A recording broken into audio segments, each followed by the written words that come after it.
Les fougères sont des plantes merveilleuses pour habiller des coins ombragés du jardin. Elles ont à peu près toutes les mêmes besoins, donc ce sont des plantes qui aiment l'ombre et la mi-ombre, éviter le plein soleil. Elles ont besoin d'un sol frais, mais bien drainé, donc il ne faudra pas lésiner sur l'arrosage quand il fait chaud l'été, mais il ne faut pas que ce soit un sol argileux, collant. Certaines vont même apprécier des terres légèrement acides. Elles aiment bien en général les sols humifères, c'est-à-dire un sol assez riche dans lequel il y a pas mal d'humus. Ce sont des plantes qui sont pour la plupart vivaces.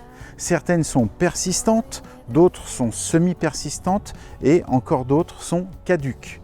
Alors semi-persistantes, qu'est-ce que ça veut dire? Ça veut dire que s'il fait très froid, elles perdront leurs feuilles, mais si c'est un hiver plutôt doux, elles garderont le feuillage. Donc elles sont entre les persistantes qui le gardent tout le temps et les caduques qui le perdent chaque année. Alors ici, je vous ai amené plusieurs espèces de fougères. J'ai déjà ici 2 ptéris.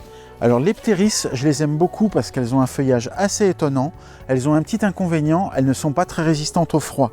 La Nipponica ici, qui est très belle avec ses feuilles argentées, ses petits revers sur les jeunes feuilles qui sont ourlées de brun, tient à peu près à -8. Celle-ci, par contre, l'Ombrosa, c'est vraiment une fougère qu'il faudra garder à l'intérieur l'hiver. Elle ne supporte pas les températures négatives et même inférieures à 5 degrés.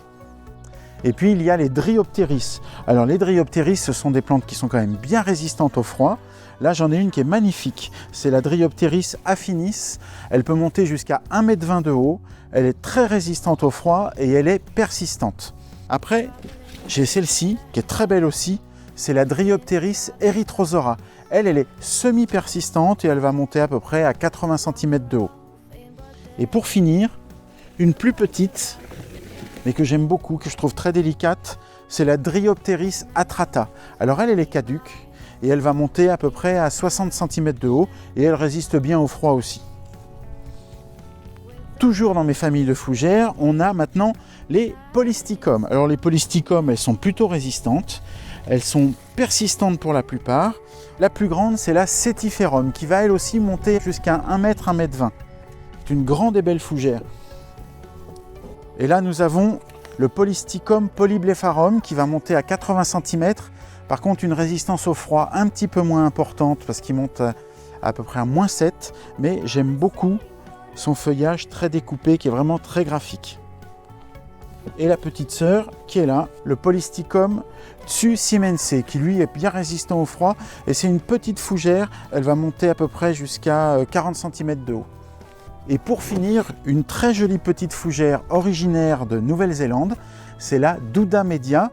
Alors les indigènes l'appellent la puku puku parce que comme elle a beaucoup de petits sporules en dessous, on dirait qu'elle a la chair de poule.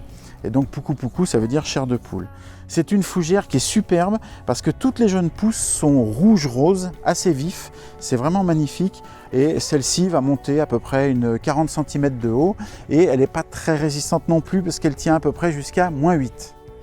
Alors vous pouvez vous amuser à associer toutes ces fougères ensemble. On mettra bien sûr les plus hautes à l'arrière-plan. On tiendra compte des tailles. Et celles qui sont caduques, en hiver, on ne verra plus leur feuillage, mais les persistantes seront là pour maintenir le décor. Ça va faire un décor changeant. Et vraiment, les fougères, c'est une plante qu'on n'utilise pas assez pour tous ces coins ombragés où on ne sait pas trop quoi mettre. Elles sont vraiment splendides, décoratives et pleines de qualité. Et puis les fougères, c'est vraiment des plantes très faciles. Il n'y a quasiment aucun entretien. Pensez un peu à l'arrosage l'été quand il fait chaud et coupez les feuilles fanées pour celles qui sont caduques. Sinon, pour le reste, on les laisse pousser et on les admire.